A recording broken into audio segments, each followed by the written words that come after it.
Hey guys, welcome back.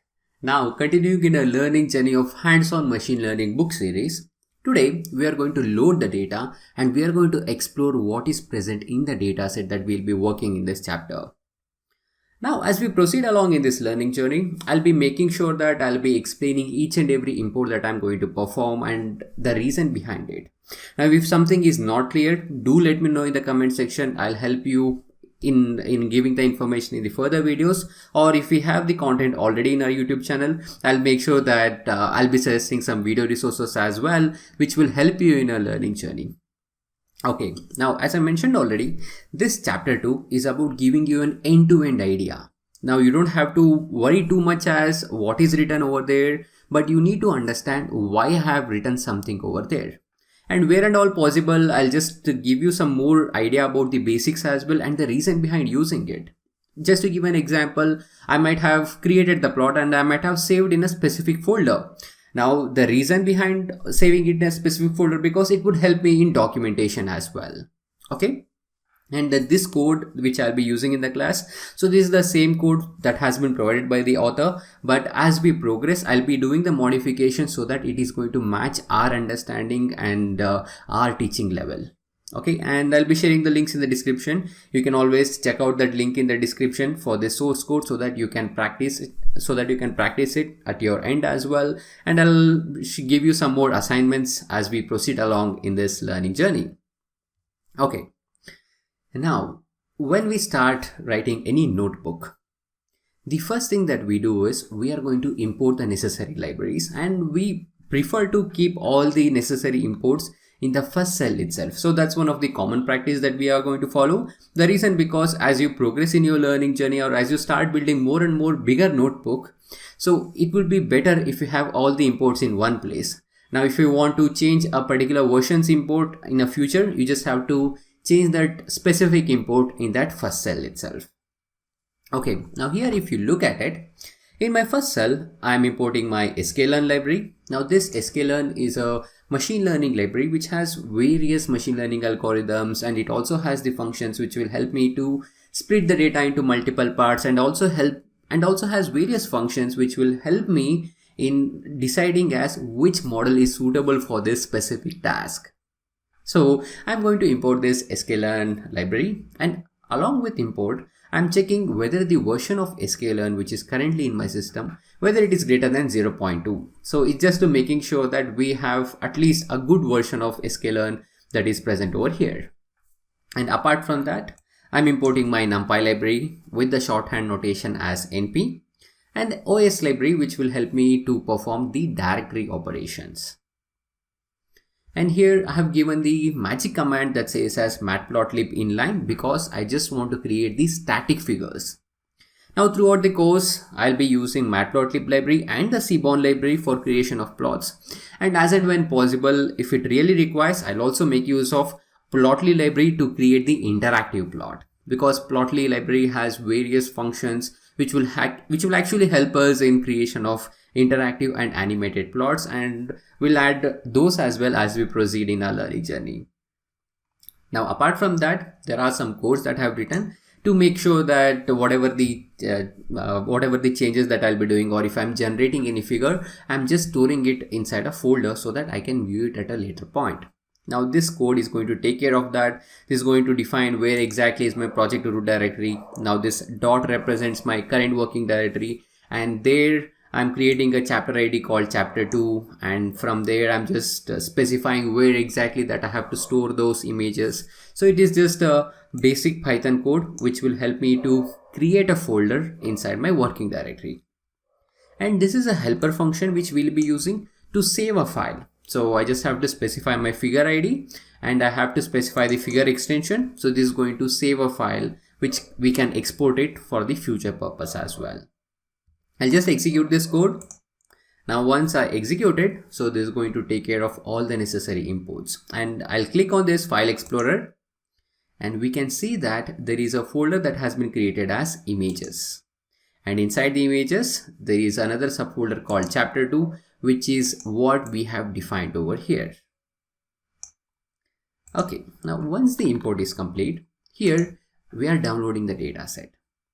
Now to download the dataset, I'm just specifying where exactly that I have my Git repository link. So it says from my master branch, there is a folder that's called as datasets, and inside the dataset there is a subfolder called housing, and inside that housing there is a file that's called as housing.tgz, and we are going to load that specific file. Okay, so this is just going to join the paths. So what it does is it's going to place my path next to it somewhere over here, and then it is going to place it next to each other. It is just like saying it as, okay, go to this area, from this area go to this main road, from main road go to this crossroad, and from this crossroad this is the house number, right? So that's what we are specifying the path over here. So from the master branch of my GitHub repository, go to the specific folder, and from this specific folder choose this specific file. That's what I'm doing over here. No a big thing. Okay, and once I've defined where exactly that data set is present, this is a helper function where it takes the housing URL. The housing URL is the complete path, like a complete address where exactly that file is present. And I'm specifying as where I have to save it. Okay, so it says on the data sets housing, so I'll have to where I have to save it. So this is going to take that housing path. And once it's done, I'm going to create a directory over here. That means I'm going to create a folder, and for that folder I'm going to get the data from the GitHub repository, and I'm going to extract this compressed format. So currently it is compressed format, hence the file extension is tgz. So we are going to extract that compressed file, and we are just going to close it. So I'll just execute the cell so you can see everything in action. Now this has been complete. I'll open up. I'll do one thing. I'll have to call this function before I show you in depth. Okay, so I'll execute this function. So this has been completed. I'll open up my file explorer. So there's a new folder that has been created as datasets, and inside the subfolder of housing, so there is a compressed file that is tgz housing.tgz, and there's also a CSV file which is called as housing.csv. Now if you are implementing in a real life, so what we would normally do is we also going to follow the same pattern. If I have a data which is present in my Amazon S3 bucket or in my AWS, if I have in GCP bucket or somewhere, so I'll just have to specify where exactly it is present, and then I'll have to get that particular file from that specific AWS bucket or any other third-party server where I have the data stored, and I have to say, okay, where exactly that I have to store in my current working directory. Okay, so that's what we have done over here. All right, so I have the file present. So this is my file. Okay, now let's do one thing. I'll just double click this housing.csv, and I'll also download as well so that we can get the better look at the data that we are going to deal with. Okay.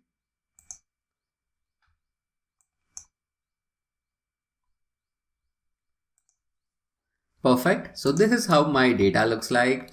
I have the various columns about latitude, longitude, and housing median age, number of rooms, okay, total bedrooms, population, household, median income, median house value, and ocean proximity. So the original data set has many columns, and we have selected a subset of those original data set. Now here, this column that we have, that is median house value, that is what we are trying to predict. Because I want to say, okay, given this information, that area information, what is the latitude area, what is the longitude information of that area, how many number of houses are present in that area, so and so on. Given all this information about that area, I want to predict what will be the house value of that area. Now that's the agenda of this entire hands-on project. Okay, now here in this data set, the first few parts, or the parts, let me just highlight right now, the one that I'm highlighting in red color, these are called as my input data. And sometimes in the machine learning world, we also call it as a features of my data set. Okay, so these are called my input or the features, and from the statistics perspective, we call them as an independent variables.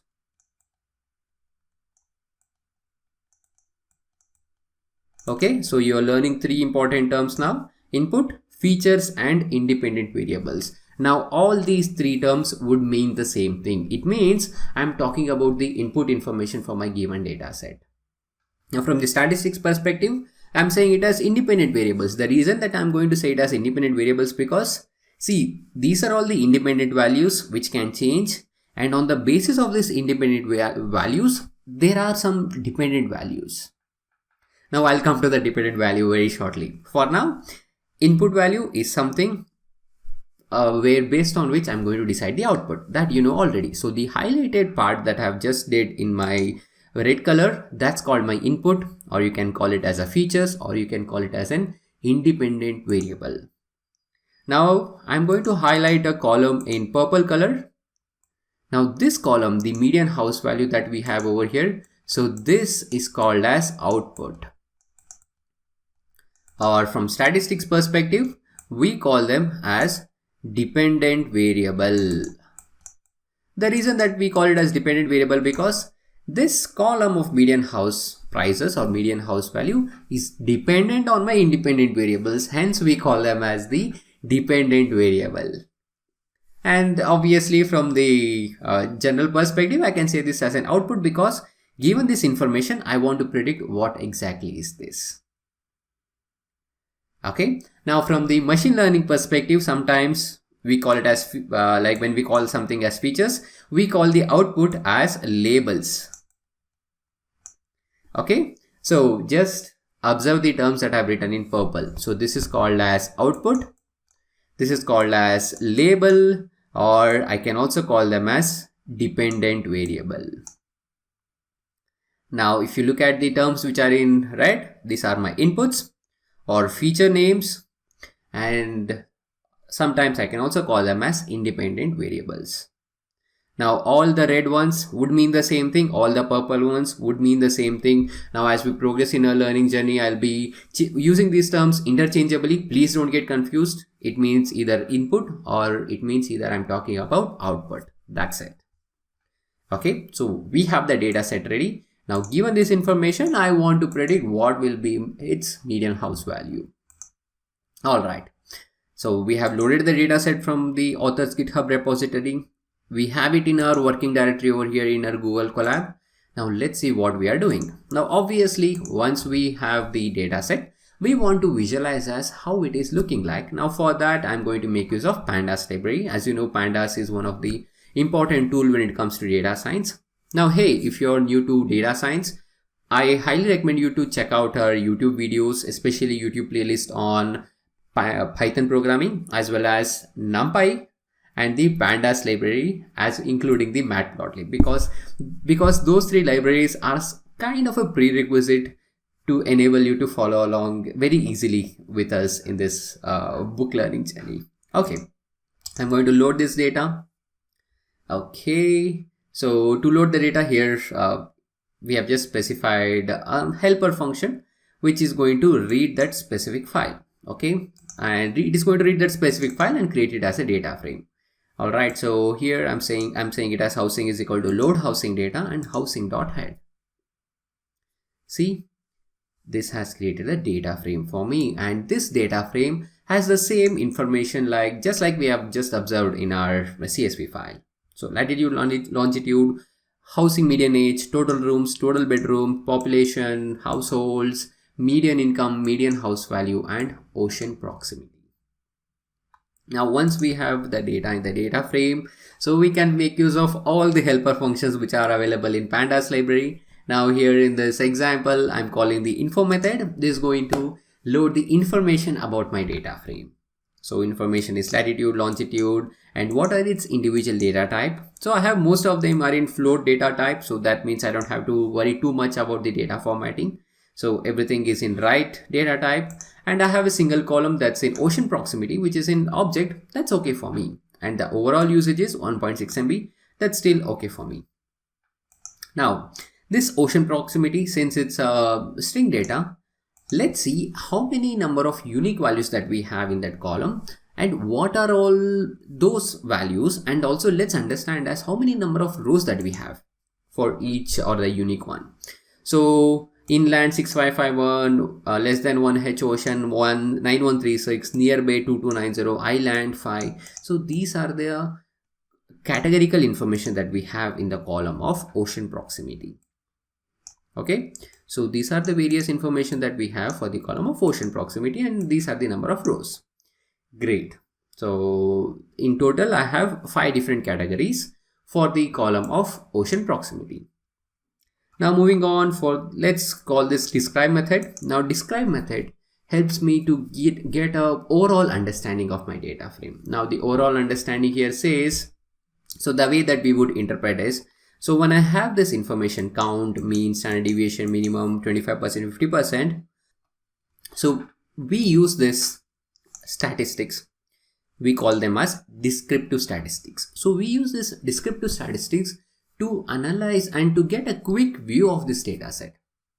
Let me just tell you how we can actually interpret this. Now if you look at the total bedrooms, so the minimum value is 1 and the maximum value over here is 6445. That means I have that big range. So minimum can be 1 and the maximum value is 6445. And look at this. Now if you look at the housing value, the range is going to start with 15,000 and it goes on till 500,000. So this gives us an idea about the spread of the data set. And this 25%, 50%, 75% gives me the information of Q1, Q2 and Q3. Now 50% is nothing but the median of my data set. So median is nothing but the middle value in an ordered data. Okay, so that's what my median is. And mean, as you know already, it's a average of my specific data set. And standard deviation is going to tell me as how far it is away from my mean. So it gives me that perspective. And count tells me as how many number of rows that we have in each column. Now if I clearly see over here, most of my columns are having 20640 rows except the total bedrooms. So it has 20433. That means there are some entries that are missing in this data frame. So that's how we analyze a data. Now, if you're very new to these statistics concepts and if you still need more information about mean, standard deviation and so on, do let me know in the comment section so that I can add more videos if you're feeling challenged about these statistics concept, guys. Okay, now continuing in our learning journey. Now, once I load the data, I'm going to create just a simple histogram plot. Now this histogram plot is going to tell me about the distribution of the values that I have in my data. So this histogram chart is going to help me in understanding as how the data is distributed and in which range we could see a lot of value present over there.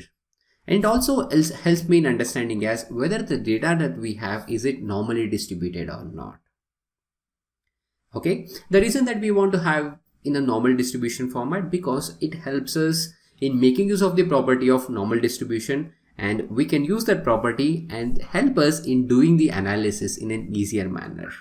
Okay, so I know it's too much for our first session, but as we progress in our learning journey, we'll be still loading the data set and we will be analyzing with the data set, and I'll give you more information at that specific time. Okay, so for now, just understand that we'll use this histogram to understand as how the data is distributed. Okay, and then I'm going to split my data set into two parts. So one I'm going to call it as a training set, and the another one I'm going to call it as a test set. See, the reason that I want to do this activity, because just imagine in your examination or in your classes. So how do they actually test us? So first they are going to help us and they are going to share all the syllabus that they have, and they are going to help us in our learning with the various lectures that they are going to give us, deliver in the classes, and we'll also make use of external resources so that we prepare ourselves for the examination. Now, before the test, will we get to know what are the questions would appear in the test? So it doesn't make sense, right? Like if I know all the questions before my examination, I mean, it will be fun. I can score higher marks, but it won't actually give me a correct measure as how exactly that I know that subject. So the main intention of having the test in our academics is to help us in measure ourselves and also a kind of a bar set to understand as where does this person sits. I mean, how does he perform in that specific subject. To summarize it, we want to evaluate a student, isn't it? So in the same way, when I'm training my machine learning model, I want to train my machine learning model and I also want to evaluate my machine learning model. I don't want to just blindly trust everything on the computer. I don't want to do that. I want to test. I want to evaluate the machine learning model as well, because that's what my teachers has done to me. I want to test my machine learning model as well. So we'll be testing my machine learning model and we'll see how exactly that machine learning model is performing. And on the basis of that performance, yes, we are going to decide whether I want to keep that machine learning model or whether I want to reject it. So for that, first, I'll keep the syllabus of my test and the training separate. Now, in order to do that, I'm making use of train test split functionality, which are present in this scikit-learn function, scikit-learn library. Okay, so this is a train test split function and I'm specifying my data set. I'm going to split my data set into two parts, training set and the test set. Okay, now by doing like this, so I'll have a training set separate, I'll have my test set separate. Now, once the model is trained, I'm going to send this data of test set and check, have you trained correctly or not? So that's the whole point of creating two sets from my data set. Okay. Now, if I display first few entries of my test set, so it is just a subset of my original data set. I'm just creating two subsets from my housing data set. I'm just creating two subsets. And this is how my data set looks like. All right. So here, what I've done just now is I've got my data. I've split them into two parts, training set and the test set. Now, once that is done, I'm just going to understand as how exactly I have the information about the split. So here I can clearly observe that this is how my data distribution would look like. I mean, if I simply create a histogram plot for my median income, this is how it would look like. Now, what I'm going to do is I'm just going to create my own bins. So this is just for extra understanding. I'm just creating some own bins to generate the histogram plot as per my preference. So this is just to give an idea as, okay, so how many number of points that we have to have a clear visualization as, okay, so what is the median value of the houses? So I'm just splitting it into multiple bins. Okay. So this is how we have the data distributed with us. Okay, now once the data distribution is known, that means once I've decided, okay, this is how my data distribution is, we can also apply the stratified split. Now here this is called as stratified shuffle split. Now this stratified shuffle split is like, let me just give you a very simple example to help you with an understanding. Okay, so please don't worry about this stratified shuffle split function. We are not going to use it in most of the scenarios, but I want you to understand the intuition behind it. Let's consider our examination itself. So in my examination, I have chapter 1, chapter 2, chapter 3, chapter 4, chapter 5, chapter 6 and chapter 7. I have total of chapter 7 in my entire syllabus. Okay, now for teaching purpose, let's assume if your lecturer has taught you only 1, 2, 3, 4, 5 chapters. And imagine you are being tested on the 2 chapters which you are not trained on. Now what happens in the scenario? Obviously you cannot perform well, isn't it? So you have to be trained and you have to learn those last 2 chapters in order to perform the answers for the examination. So this is my training, okay, academic year, and this is my testing.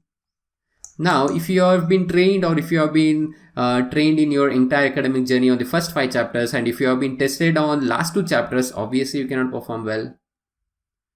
And even if you have been trained on 7 chapters and if you have been trained, if you are being tested on last 2 chapters, that also doesn't make sense, isn't it? Because whatever the test result that you are going to get, it will be based on your knowledge on last 2 chapters, but not on the entirety.